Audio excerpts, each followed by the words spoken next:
our relationships to machines and technology is kind of so personal. I mean, we carry a phone around in our hands all the time.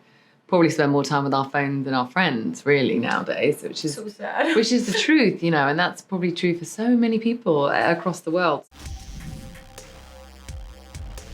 Hi, amazing job with this film. I'm a huge Mission Impossible fan, and I feel like every installment just gets better and better. And honestly, this is part one. I have no idea how you get to part two with the amazing action in this film. Pom, this is your first time in a Mission Impossible movie. This is the exact opposite character of a character like Mantis. Can you talk about your character Paris and what drew you to the role? It's so different. I mean, what drew me to the character is just Christopher McQuarrie and Tom Cruise, and and then like whatever character they want me to play, we would have found something cool to do, But like actually, their process is the opposite as than usual. They just cast the actor and then they build the character around the actor's abilities and whatever the actor brings to the table too. So it's like ongoing conversations and.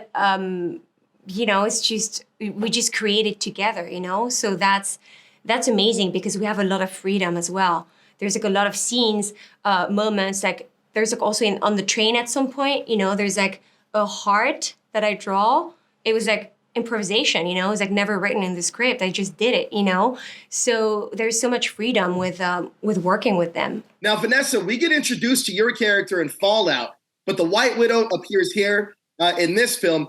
Can you talk to me about how she feels about Ethan, who she may still believe to be Locke? I think she finds him the most baffling, probably, of all the people that she deals with. And it was amazing in Fallout to have this really strange relationship between them and her be kind of double-crossed by him, but also have this affection for him and recognize the kind of the burden I think they're both under. We always like that idea that there's a recognition between them of being from completely different worlds and having completely different pressures on them, but somehow understanding each other. And so it was really fun to come back a little bit wilder, a little bit kind of heavier in some ways. And it was an honor to be back. Honestly, I was so thrilled. I feel like this Mission Impossible movie is cinematic adrenaline. I don't think I could sleep 4 hours after watching this movie. I was just in awe of the chase scene that happens in Rome. And that train scene in the Austrian Alps. Pom, the action is intense. And this is a lot different than anything else cinematically.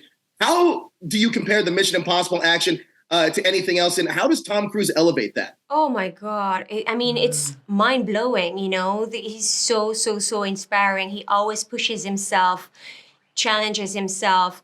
And he, both Christopher McQuarrie and Tom has such love for movie making and movies from all around the world. They're so they know everything. They know, as you said before, they can quote like so many movies, and I don't know, they have such a passion and an attention to detail, So it goes with the training that Tom goes through, that like the other actors go through with, an incredible stunt team with Wade Eastwood, who's the stunt coordinator, who worked on the previous movies as well, with the training and then shooting and then always making things better with the editing and maybe reshooting sometimes and just like going again, revisiting the scene and doing something different and maybe like, oh, what about this instead? And then it makes the thing just perfect. And I watched the movie as well. And then it was hard for me to fall asleep at night because I was so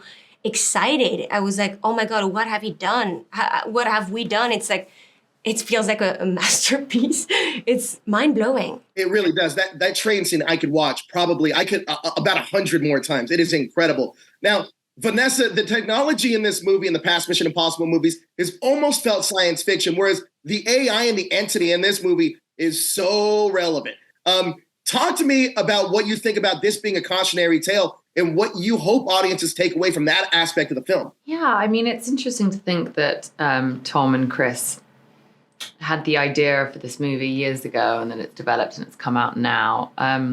I think in a way that means it must have been part of all of our sort of collective unconscious, where we live in such a technological age. And I suppose that our relationships to machines and technology is kind of so personal. I mean, we carry a phone around in our hands all the time.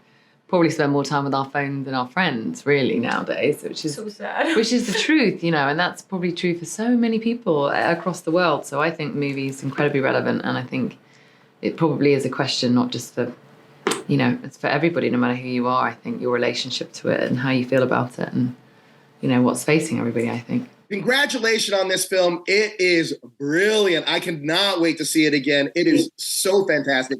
Thank you guys so much for your time. I really appreciate it. Thanks so much. Take care. Thank you.